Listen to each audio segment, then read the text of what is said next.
Angel Reese had her worst professional basketball game, and I'm not even stretching that out. That's not me trying to be overly elaborate, trying to really make it sound awful. No, she was bad.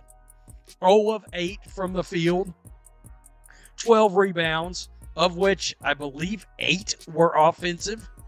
It was a terrible, terrible showing. Angel Reese just delivered one of the most disappointing performances in WNBA history, going 0 for 8 from the field, while her own fans turned on her in real time. The Chicago Sky's combined 60-point differential through 2 games marks the worst start in league history. The Chicago Sky are already imploding from within. Fans are turning on the team. Camila Cardoso, oh no. Free Camila Cardoso. She is fed up with the Chicago Sky experiment. Tyler Marsh, once again, salute to you. You are doing the rest of the league a favor. But here's what makes the story even crazier. While Reese was busy missing layups and grabbing rebounds off her own missed shots, Caitlin Clark and the Indiana Fever bounced back with a statement win that has their fans more excited than ever. So how are Reese's fans reacting in a hilariously brutal way? If you're Team Clark, comment Baby Goat below. If you're Team Reese, drop Baby Giraffe. Let's go. Angel Reese threw 2 games, 5 of 22, with 10 turnovers. The Sky's minus 60-point differential is the worst through a team's first 2 games in WNBA history. Do you understand that's the worst first 2 games in the history of the league? Oh, it's bad. It's real bad. Coming from a Sky fan, Angel Reese is the worst basketball player I've ever watched. Woo. Woo. My goodness. Let's be real about what happened during that Liberty game. Missing 8 straight shots in the WNBA isn't just bad luck or an off night. Professional basketball players at this level typically shoot around 45% from the field. The mathematical probability of going 0 for 8 when you're supposed to be elite is practically 0. But then there's Angel Reese. She has a way of making the impossible look easy. Or rather, making easy layups look impossibly difficult. Turnovers. The whole team stinks. Chicago Sky fans are officially going to war. They can't stand Tyler Marsh. Think he ought to get run out.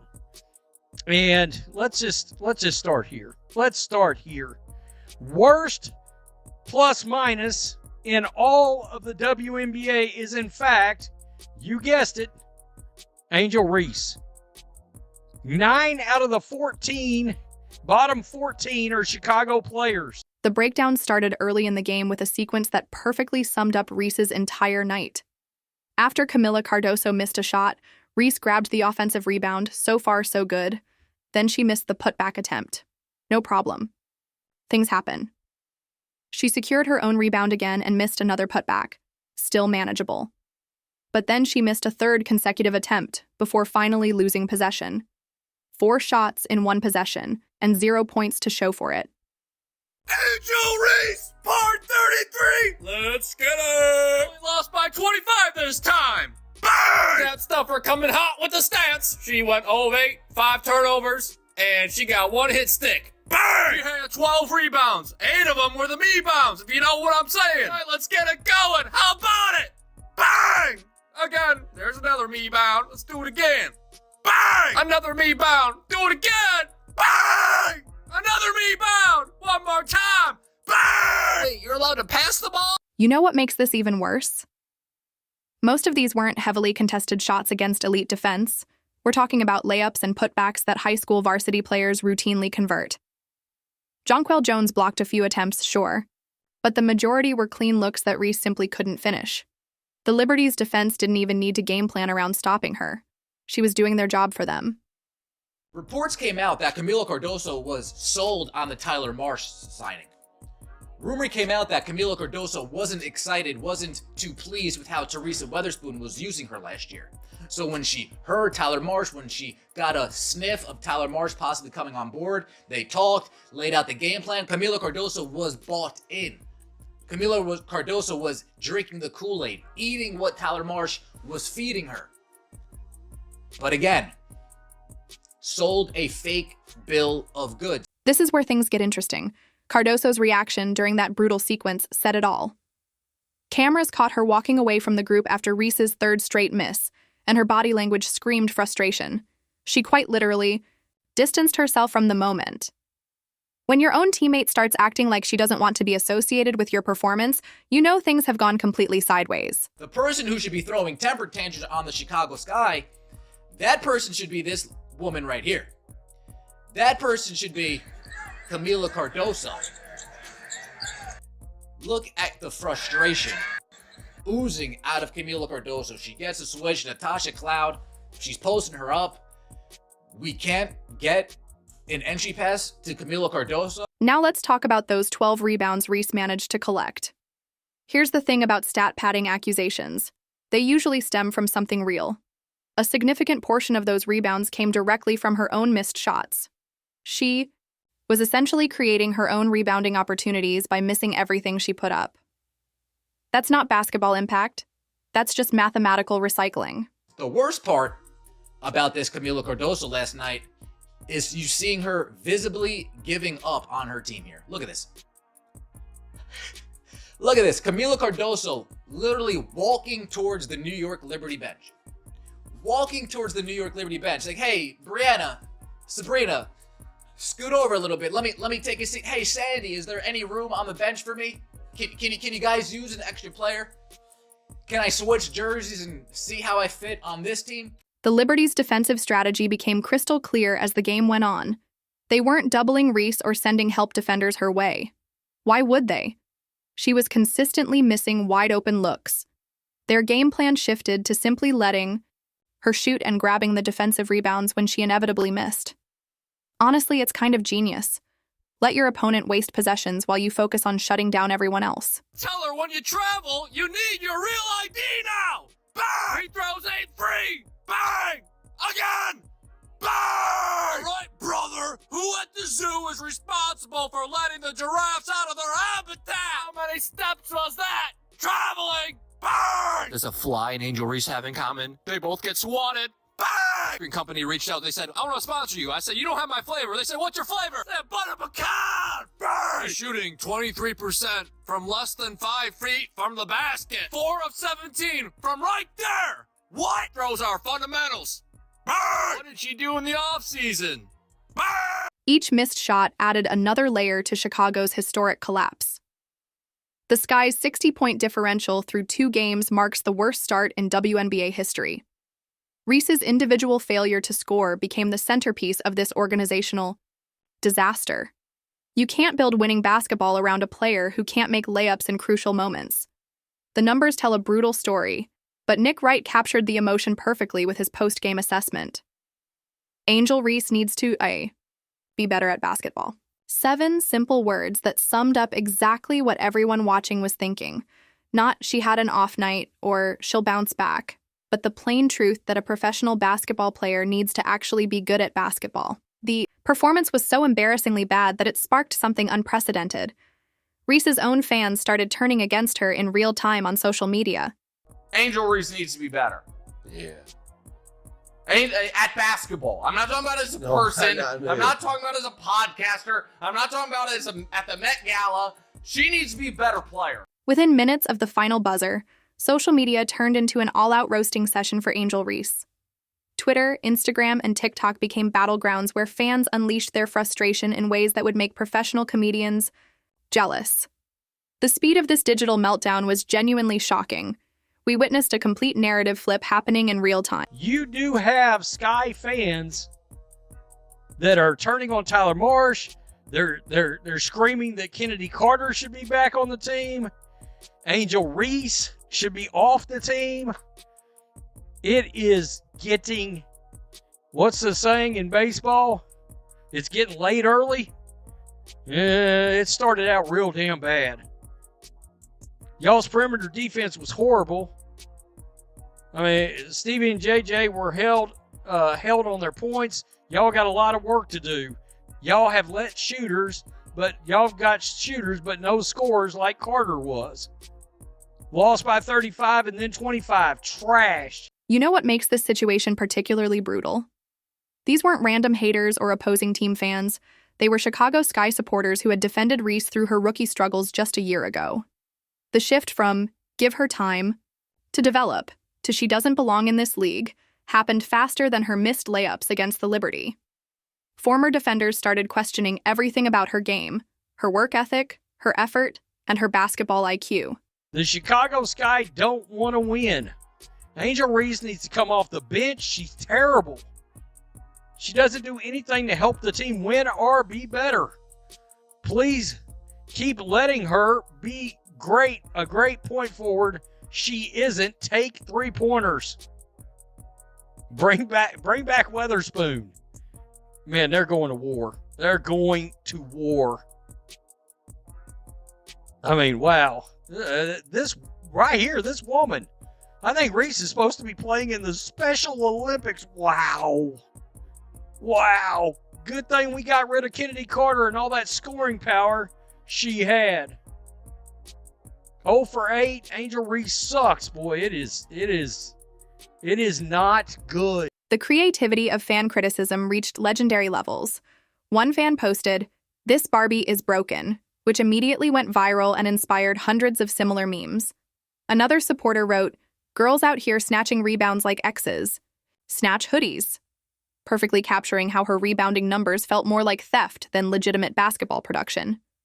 These weren't just angry rants. Fans were crafting genuinely funny content at Reese's expense. Thank you, Coach Tyler Marsh. You were single-handedly exposing Angel Reese's lack of ability to play basketball. By the way, that's kind of weird, but did he know this was going to happen? Did he know this was going to happen? I mean, that's interesting. Free Camilla. Look at this. Now throw me the ball. Never mind, don't. I mean, God. But the stat padding accusations cut the deepest because fans started doing the actual math to prove their point. One particularly damaging tweet read, "At the end of the first quarter, Angel Reese had 0 points on 0 for 5 shooting. 5 of her 7 rebounds came from her own missed layups. When people throw shade at her, it's because this is how she stat pads." Fans began calculating percentages and tracking how many rebounds came from her own misses. This wasn't emotional criticism anymore. It was data-driven destruction. Where the hell is Angel Reese at? She needs to explain some shit. Sky fans are not happy that she did not show up to this press conference. On another episode of Ass. The comparisons quickly got personal as fans started bringing up high school and college players who could finish better around the rim. Some even posted highlight reels of local prep players making the very same layups Reese was missing in professional games. The phrase, "people say she's as good as Clark," became a common and painful refrain because everyone knew it was true. Former supporters hit a breaking point, questioning whether Reese belonged in professional basketball at all. One user bluntly wrote, "I don't know if you understand how bad you have to be to set records for how bad you are in the WNBA." Another simply asked, "How is she that bad?"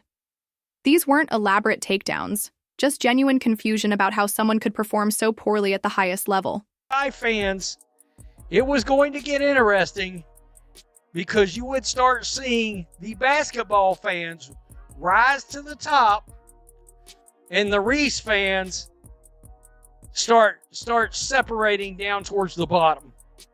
All right? Get your podcaster to work on layups. I mean, she is so bad. There, of course, is the embarrassing offensive rebound, missing layups, yada, yada, yada.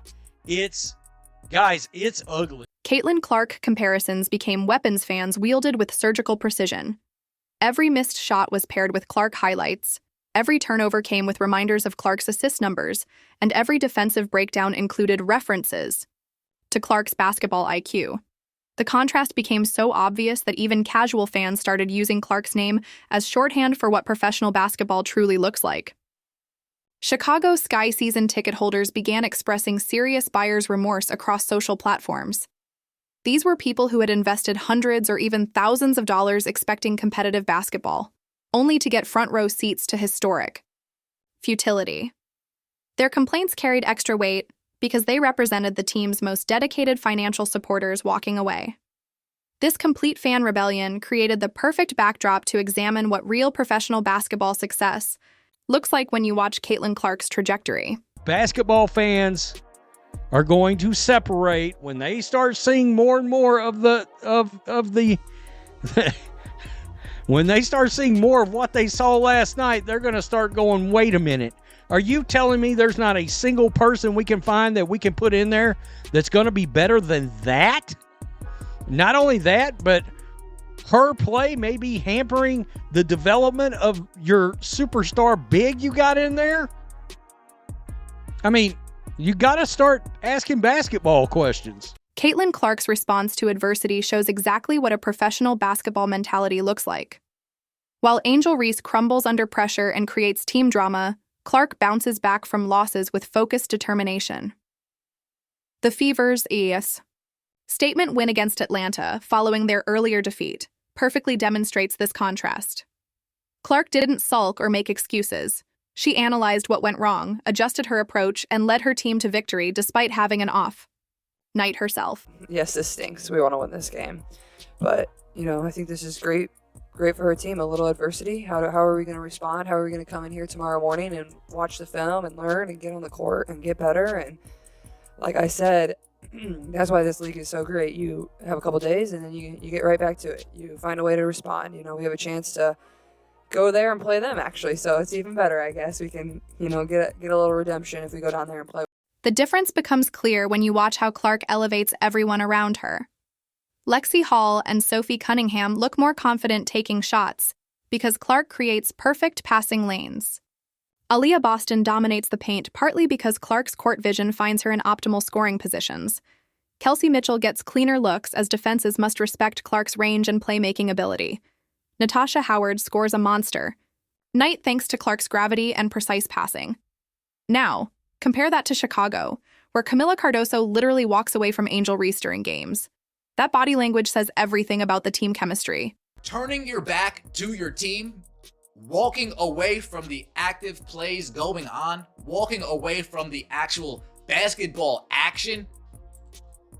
Yeah, Camila Cardoso's not a happy camper over there in Chicago, and I don't blame her. Again, this is another year of the same nonsense. Clark's basketball IQ operates on a completely different level than what we see from Reese. She reads defensive rotations before they happen and delivers passes that create easy scoring opportunities for her teammates.